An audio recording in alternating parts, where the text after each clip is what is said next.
Capítulo 11. No auge da crise. Na casa dos Boaventura, Gonçalves e Daniel, os prepostos das trevas para aquele caso, dominavam o ambiente espiritual. A porta de entrada era o Sr. Boaventura, que lhes atendia com facilidade as ondas de pensamentos e sentimentos inferiores. A responsável pelo atendimento fraterno padecia grandes dificuldades. Sob a atuação das trevas, o marido já havia feito grandes doações para a seita lunática, esperando Deus lhe restituir em dobro todas as suas doações. A tarefeira já sofria com a falta de recursos para saldar as despesas básicas da casa. Márcia demonstrava grande testemunho de paciência e fé, suportando corajosamente os desequilíbrios do esposo fanatizado. Certa noite, quando os ataques dos adversários estavam no auge e o Sr. Boaventura fazia sua pregação falsa e absurda, Márcia recolheu-se para dormir. Após prece fervorosa, quando as emoções a conduziram às lágrimas, sentiu-se envolvida em doces fluidos e, sob a ação magnética dos espíritos amigos, adormeceu tranquila. Desdobrada do corpo, no mundo espiritual, eis que lhe aparece o mentor responsável pelo centro onde ela trabalhava dedicadamente, endereçando-lhe em seguida estas carinhosas palavras. Márcia, minha irmã, Jesus te abençoe nos testemunhos. Vendo o benfeitor resplandecente, a tarefeira desdobrada lançou-se de joelhos, rogando a seguir. Louvado seja este momento. Senhor, não o conheço, contudo meu coração o identifica como mensageiro de Deus atendendo minhas rogativas. Ouve por misericórdia minhas súplicas, ajudando-me a suportar meus problemas. Não sei o que aconteceu comigo, o porquê de tanto sofrimento. Me tiraram o que possuía de mais sagrado na vida. Nada me tortura tanto quanto a proibição, por parte do meu esposo, de executar as tarefas espíritas. Onde eu errei, estarei sendo punida. Bom amigo, já que Deus me concedeu a misericórdia da sua visita, compreenda o meu coração ferido, desculpe meu desespero e diga-me o que aconteceu. Márcia, minha filha, disse o mentor aproximando-se e acariciando-lhe delicadamente os cabelos negros. Deus não te permitiria sofrer se não julgasse ser útil para o teu próprio adiantamento espiritual. Teu marido está, de fato, sob poderosa obsessão. Estes adversários, na realidade, desejariam te envolver com o objetivo de desestruturar o departamento de atendimento fraterno. Não encontrando brechas em ti, envolveram teu esposo em vigilante, almejando atingir-te por tabela.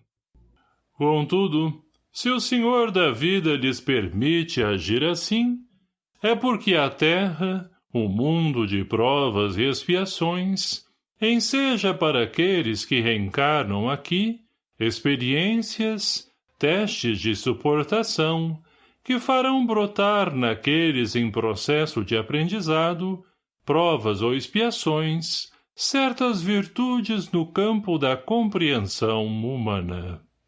Encara teu esposo como um doente mental necessitado de nossa piedade. Infelizmente, é assim que ele acabará dentro em breve. Os inimigos do bem encontraram tamanha afinidade junto a ele que sua mente começa a sofrer verdadeiro processo desequilibrante. Terás de ser forte. Não estarias ligada a ele se não guardassem compromissos profundos. A propósito, segundo nos dizem os espíritos simpáticos que te assistem, tu firmaste compromisso, aqui no mundo espiritual, para tentar conduzi-lo no bom caminho, espiritualizá-lo um pouco mais, e temos acompanhado os teus esforços. Mesmo diante de tantas dificuldades, segue confiante, tolerando, quanto possível, as alucinações do teu esposo. A ganância material é que vai fazer com que ele se perca completamente no caminho. Quanto a ti, logo logo estarás de volta às atividades do centro, pois que este processo está chegando ao fim. Viemos trazer nossa promessa de que não serás desamparada. Se suportares resignadamente teu esposo, fazendo o que estiver ao teu alcance para conduzi-lo ao caminho do bem, te asseguramos que o básico, a fim de que continues tua caminhada, não te faltará. Quanto a ele, se não souber aproveitar da tua convivência, restará o pesar de, no mundo espiritual, descobrir que tinha um instrutor espiritual encarnado para conduzi-lo ao céu das bem-aventuranças, mas que não soube aproveitar, desperdiçando a oportunidade por orgulho, machismo e ambição. Terá de se preparar a fim de retornar ao planeta e recomeçar, sem contar desta vez com um guia caridoso. Brevemente, estarás recebendo a visita de Castro e Israel. Eles, representando a caridade, haverão de te socorrer no que for necessário. Segue corajosa e confiante, na certeza de que este teu testemunho de agora te lançará a planos espirituais superiores. Todo sacrifício útil em benefício de alguém é merecedor de recompensas e o Senhor não te faltará. Márcia, sentindo-se consolada, abraçou longamente o mentor da instituição, acompanhando-o a esferas maiores para o executar de tarefas superiores. Enquanto essa conversa acontecia num clima sublime, no plano espiritual inferior, Daniel e Gonçalves envolviam Boaventura em projetos infelizes. Boaventura, disse o camarada imediato de Júlio César, continue doando os seus recursos financeiros aos ministros de Deus. Permaneça impedindo a qualquer custo sua esposa de trabalhar no terrível centro espírita, a fim de que você alcance graças e glórias junto à providência divina. Deus quer ver até onde vai sua coragem. Depois, quando você tiver doado tudo, aí sim virá a recompensa.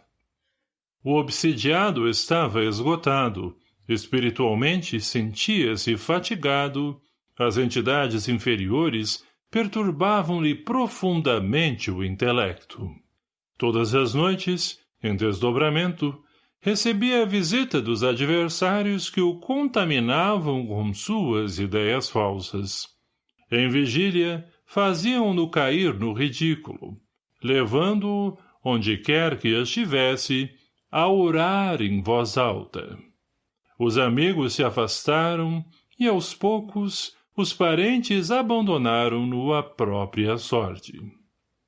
E, porque não pensava em outra coisa, senão ficar rico com as bênçãos de Deus, os adversários tinham largo acesso a ele, conseguindo, de certa forma, atrapalhar o trabalho de Márcia Boaventura na instituição espírita.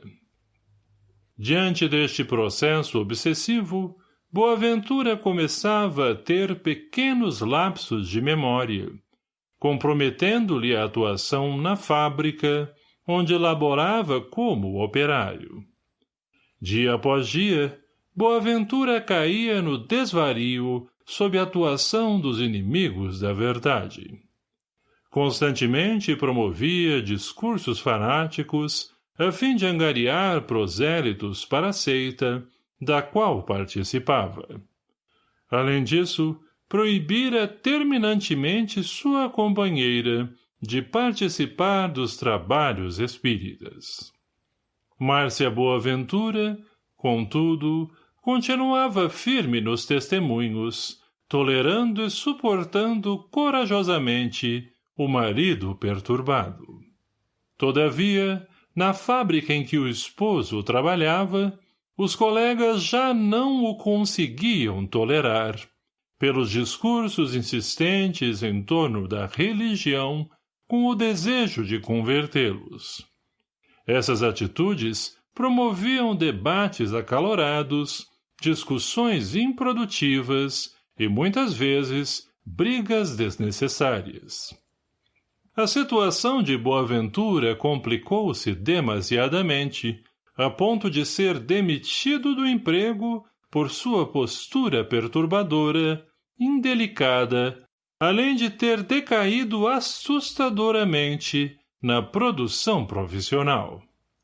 Agora, desempregado, de volta ao lar, deu a notícia, abalando sensivelmente a esposa dedicada, que, embora estivesse confiante na providência divina, não conseguiu se livrar das angústias e dificuldades emocionais naturais deste processo.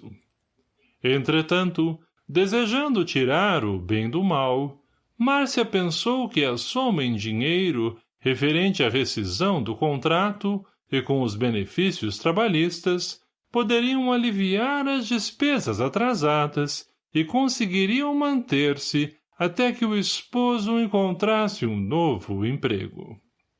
Mas Boaventura, de posse do valor considerável referente ao acerto de contas com a empresa, decidiu fazer doação dos seus últimos recursos à seita religiosa. Márcia, quando soube, quase desmaiou, contudo não adiantaria conversar com o esposo. Era visível seu desequilíbrio. Já estavam praticamente falidos. Nesse período, Daniel, dirigindo-se a Gonçalves, disse-lhe: Acho que nossa missão está cumprida. Márcia está arrasada e não poderá retomar mais as tarefas do centro. Obrigatoriamente precisará encontrar um emprego a fim de suprir as necessidades básicas da casa. Devemos voltar à instituição para darmos as boas notícias ao nosso chefe, recolhendo-lhe as congratulações pelo nosso excelente trabalho. De retorno ao centro espírita, os adversários foram recepcionados por Elvira, que os colocou a par dos acontecimentos. Todos eles comemoraram. A casa, de fato, passava por graves tumultos. A saída de Maria Souza, carregando consigo cerca de 30 pessoas, gerou fartos comentários. Os dirigentes, contudo, permaneciam reflexivos, orando e trabalhando com admirável discrição, controlando os focos de comentários improdutivos com notável autoridade moral. Durante esta agitação, Israel efetuou um seminário a respeito da casa espírita, seu funcionamento, trabalho e trabalhadores, tal como havia sido sugerido e incentivado pelos amigos espirituais. Nas vésperas da necessária apresentação, os benfeitores espirituais enviaram mensagens incentivadoras, enfocando temas importantes acerca do trabalho no centro espírita, fornecendo interessante material a Israel, que pôde aproveitá-los no estudo programado.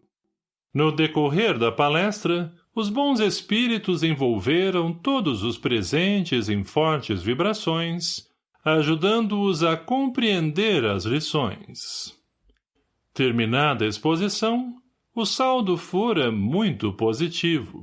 Os participantes retiraram-se pensativos e alertados. Isso gerou uma modificação no ânimo de muitos, promovendo ao longo dos dias uma relativa calmaria, dificultando um pouco mais o trabalho dos adversários.